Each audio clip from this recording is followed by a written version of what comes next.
کون سی چیزوں پر کالا جادو کیا جا سکتا ہے؟ کالا جادو یا کسی بھی قسم کے نقصان دہ عمل سے بچنے اور اس کی پہچان کے بارے میں معلومات رکھنا اہم ہو سکتا ہے۔ بعض اوقات لوگوں کو نقصان پہنچانے کے لیے ان چیزوں کا استعمال کیا جا سکتا ہے، اس لیے یہ جاننا ضروری ہے کہ ایسی صورتحال سے کیسے نپٹا جائے اور ان سے کیسے محفوظ رہا جائے۔ تو سب سے پہلی بات کہ کالا جادو یا منفی اثرات سے بچنے کے لیے کچھ چیزیں میں آپ کے سامنے شیئر کروں گا، تو ان کو توجہ سے سنیے گا تاکہ آپ اپنے آپ کو اور اپنے گھر والوں کو چیزوں سے محفوظ رکھ سکیں۔ تو سب سے پہلی بات کہ دعاؤں اور قرآن کی تلاوت۔ اسلام میں دعا اور قرآن کی آیات کا بڑا اثر ہے، خاص طور پر سورہ فلق، سورہ ناس اور آیت الکرسی پڑھنا محفوظ رکھنے کے لیے بہت مفید سمجھا جاتا ہے۔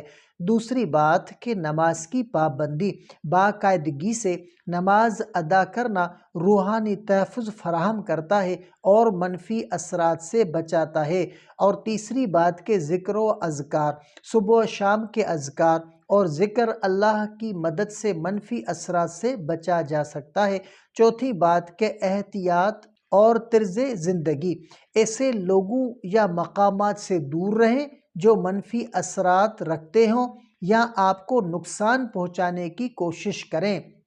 پانچویں بات کہ ماہر اور بھروسہ مند لوگوں سے مشورہ۔ اگر کسی پر اثرات محسوس ہوں تو مستند عالم دین سے رجوع کریں۔ جادو یا منفی عمل کی علامات۔